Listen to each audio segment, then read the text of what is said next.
what we're looking at here are long-term, again, exponential growth trajectories that they're not going to be stopped. You can't stop progress. And today, when the government tries to stop progress, well, it usually fails. And so even if we go through a correction, and I expect one, we must almost always expect corrections. I just have to keep my eye on the prize. But I do want to warn investors that, you know, in the investment world, it's not just straight up and to the right. You know, we will have those corrections. So again, we just keep our eye on the prize. We have a 5-year time horizon. We are fully invested at all times, which is what we are supposed to be. But that doesn't mean that investors shouldn't, you know, sometimes take a bit of money off the table and keep some powder dry. I know you're aware, Cathie, that the market doesn't give second chances to superstar managers who stumble. Ken Hebner is one who comes to mind, right? He was never able to rebuild the asset base that he had before the financial crisis. Neither was Bill Miller, for that example. Is that something that concerns you, the consequences of having a bad year? Well, one bad year would not worry us at all. Our investment time horizon is 5 years, and we have projections which we develop from the top down, trying to understand how technologies are going to scale, and from the bottom up, how companies are going to embrace these new technologies and ride their coattails. And just looking at the portfolios today, this is after the triple-digit gain, as you have said. For the next 5 years, we believe that our returns will compound at an annual rate of something in the low 20% range. And this is in a market where traditional equity returns have been in the 7 to 8% range over time. So we still think there's a lot of room or runway ahead because what we think is not well understood is exponential growth.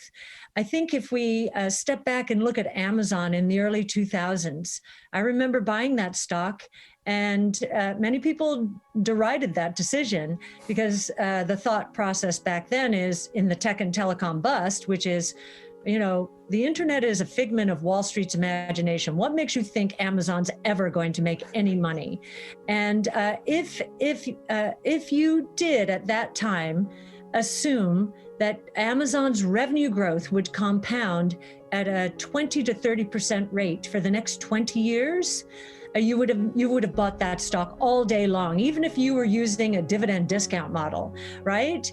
I feel like our portfolios are filled with Amazons because the seeds for what we are doing now, they were planted in the tech and telecom bubble, and they have been gestating all this time, and now they're breaking out to those growth trends, just like Amazon did. So the portfolio may not be able to replicate the 500+% gain it's had in the past 5 years, but it should be, based on what you just told me, well over 100%. It should double plus in the next 5 years. Yes, we expect more than a doubling in our portfolios over the next 5 years. If I look backward, as you well know, Tesla accounts for almost a fifth of the return that you have generated in that 5-year time span. Which of your current holdings, Cathie, do you think will supply the biggest lift in the next 5 years? Tesla's still in the running, but I would have to say the biggest upside surprises are going to come from the genomic space. And that's because the convergence of DNA sequencing, artificial intelligence, and gene therapies, importantly CRISPR gene editing, are going to cure disease. That convergence is going to cure disease. Now we have real science and technology surfacing the mutations in our genomic profile. And as they surface those mutations, what do we see? We see the earliest manifestations of disease.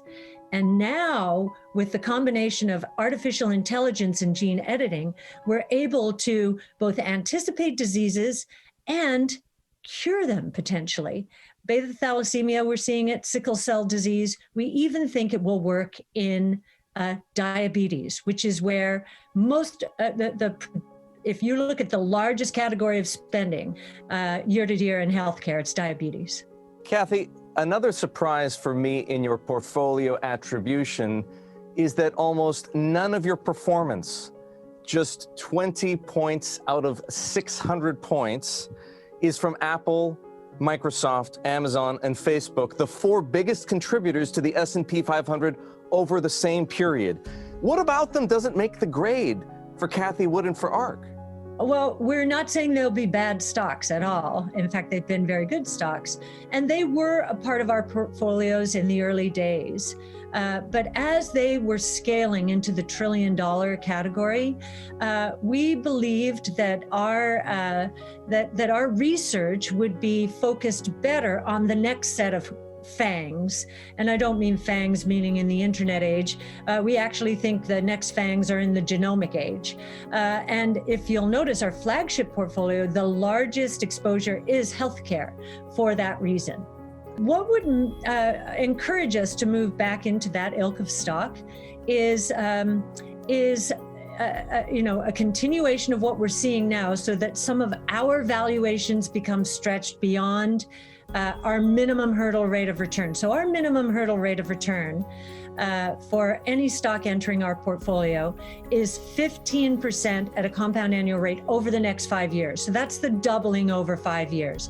We're not there yet, but if we're in the low 20s, which is much more than a doubling over 5 years, but if we started seeing more and more of our stocks lose that return expectation and drop below 15%, we would move back towards some of the FANGs and Microsoft because we would be treating them essentially as cash-like instruments for our strategy. So what we do is, as a bull market extends, we do move into more cash-like equities. They would be the less volatile stocks, and certainly the FANGs and Microsoft fit that. And we would do that increasingly. We put it in at a 1% position in 2015 when Bitcoin was $250. And what we learned is that Bitcoin threw off what's called unqualified income, which is not illegal, but from an IRS point of view, if our portfolios generate more than 10% of gross profits in unqualified income, which is usually commodity-like income, the IRS allows that 10% and then will confiscate the rest of it.